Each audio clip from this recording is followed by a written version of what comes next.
Ninazo ni fashion tu. Ni fashion. Nikiamua hapa anasema naambia wewe nywele unazo ila sio kichwani tu. na vipi kuhusiana na wanaume wenye vipara? Umeshawahi kusikia nini kuhusu hao? Au ni watu wenye pesa na wana maadili. Yes. Tungana hapa na Ahmed Ali hapa, alafu tutakaporudi hapa tutakuja kwenye mjadala. Ahmed, habari za asubuhi? Salama kabisa. Haya, habari kwako? Bwana safi, sijui huko Dodoma, huko Dar es Salaam ama bado upo huko kwa raha? Niko Dar es Salaam. All right kabisa. Ahmed, tumeungana na wewe hapa. Matumaini yalikuwa makubwa ya makombe matatu mbele yenu, lakini yameanza kudondoka moja baada ya jingine. Unawaambia nini wana Simba waliokuwa na matumaini makubwa sana msimu huu, kwa sababu mlikuwa mnaelekea pazuri, lakini mambo yameanza kugeuka mwishoni? Mambo hayajaanza kugeuka juma hayo, bado tupo kwenye rhythm yetu ambayo tumeanza nayo tangu mwanzoni mwa msimu huu. Ndio. Tuliweka wazi ya kwamba tunatengeneza kikosi, tukafanya recruitment ya wachezaji wengi wadogo ambao wanahitaji muda kwa ajili ya kuweza kutengeneza kikosi kimoja cha kuweza kupambania malengo yetu. Wakati tupo kwenye huo mchakato wa kutengeneza timu, Mungu jalia kila kitu kikawa kinakwenda vizuri kwenye kila mashindano ambayo tulikuwa tukishiriki, tukawa tunapata matokeo mazuri. Lakini sisi watu ambao tunaelewa sayansi ya mpira, tulielewa tu ya kwamba pamoja na haya ambao tunayaona kwenye timu yetu, lakini kuna wakati yataanza kushuka kwa sababu bado hatujafikia ile misingi ambayo timu inaweza ikasimama imara na ikapambana katika mazingira yote. Kwa tukafika kwenye finali ya kombe la shirikisho. Ni jambo la kumshukuru Mwenyezi Mungu, kumpongeza mwalimu wetu, Mwalimu Fadlu, pamoja na vijana wetu, na kwenye finali tukapoteza mbele ya timu bora ya RS Berkane, na hakuna shaka ya aina yote ile sisi hadi kufika finali tayari tukawa tumeshafanikiwa kwa 100%. Kwa hiyo tungepata kikombe ingekuwa ni jambo jema, lakini kukosa kikombe mbele ya RS Berkane bado yanakuwa ni mafanikio makubwa kwa upande wetu. Kwa hiyo kwenye upande huu wa kimataifa hatujafeli. Kwenye upande huu wa kimataifa tumefanikiwa kwa 100% kubwa kweli kweli. Baada hapo tukarejea kwenye kombe la CRDB. Kwenye kombe la CRB na kwenyewe mambo yetu yametuendea vizuri kweli kweli, tukaja kuanguka kwenye hatua ya nusu finali. Na sababu pekee ambayo tunaweza kuiweka mbele ya kuanguka kwetu ni ugumu wa ratiba ambayo tumekutana nayo. Laiti kama tungeenda kucheza mchezo ule wa nusu finali, walau tukiwa tumepata siku 4 ya vijana wetu kupumzika na kufanya mazoezi, Singida hana timu ya kutufunga Simba Sports Club. Kwa hiyo ndio sababu ya msingi ambayo imetutoa kwenye CRDB.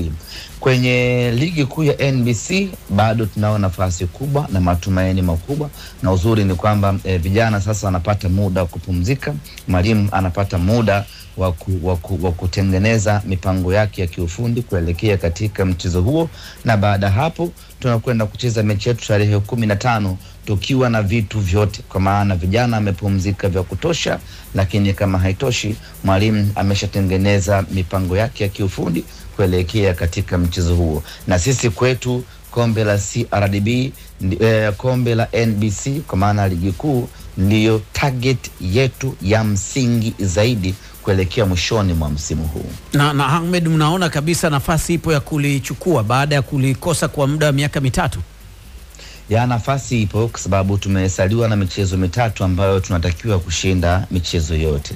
Na katika hiyo michezo 3 muda upo wa kufanya maandalizi, na kama haitoshi katika hiyo michezo 3 timu zote ambazo zimesalia hapo mbele yetu ni timu ambazo tuna uwezo kabisa wa kupata matokeo ya ushindi mbele yake. Kwa hiyo hilo wali sikutoe hofu juma haya. Lakini hiyo kuna mechi hapo ngumu dhidi ya Yanga ambayo pia mmekuwa mwafungi hapa miaka ya karibuni hapa. Ni ngumu, lakini kwa ubora tuliokuwa nao currently tuna uwezo mkubwa wa kupata matokeo. Ukiangalia trend ya wao na sisi kwa siku za hivi karibuni, Unaona kabisa mwanzoni walikuwa wametuacha kwenye eneo la ubora, lakini kwa siku za hivi karibuni sisi na wao tumekuwa tuko sawa kabisa, na kwa sasa ndio maana tunao uhakika mkubwa ya kwamba tarehe 15, tarehe 22 na mechi ya mwisho tarehe 26 tuna uhakika mechi zote tatu kupata matokeo mazuri. Watoe wasiwasi wana Simba wanaokusikiliza asubuhi ya leo. Ahmed, unanisikia vizuri? Ya, nakusikia sasa. Tumalize, tulikuwa nasema watoe wasiwasi wana Simba kwamba ili kombe moja ambalo limebaki wasiwe na shaka, ili kombe linakwenda Msimbazi. Ya, hilo naweza nikawathibitishia wana Simba, ama nikajicommit, wanasema hivyo wazungu, nikajicommit ya kwamba tunayo matumaini ya 100% sana kwa mapenzi yake Mwenyezi Mungu kuchukua hili kombe, na ziko sababu 2 ama 3 ambazo natupa sisi matumaini ya kutimiza hayo malengo. Kwanza lazima utambue kwamba tunao timu bora sana ya kuweza kupambania hilo, pamoja na kwamba bado timu yetu ipo under construction. Lakini pili, ratiba ambayo imekaa hivi sasa inatupa sisi mianya ya kufanya maandalizi kuelekea katika mchezo huo.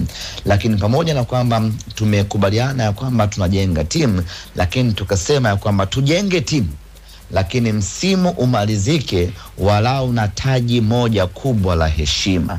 Taji kubwa la heshima either ni kombe la kimataifa au ligi kuu ya NBC. Kwa hiyo kombe la kimataifa tumefika hatua ya fainali, ni mafanikio makubwa, na taji ambalo limebakia la heshima ni kombe la NBC, ambalo hiyo zimebaki mechi 3 pekee kuchukua kombe hilo. Basi Ahmed, tunakushukuru sana kwa muda wako na tunawatakia maandalizi mema kwenye mechi hizo 3, ikiwemo mechi ya Yanga ambayo ndio itakuwa mbele yenu hapo tarehe 15. Asante sana. Asante sana.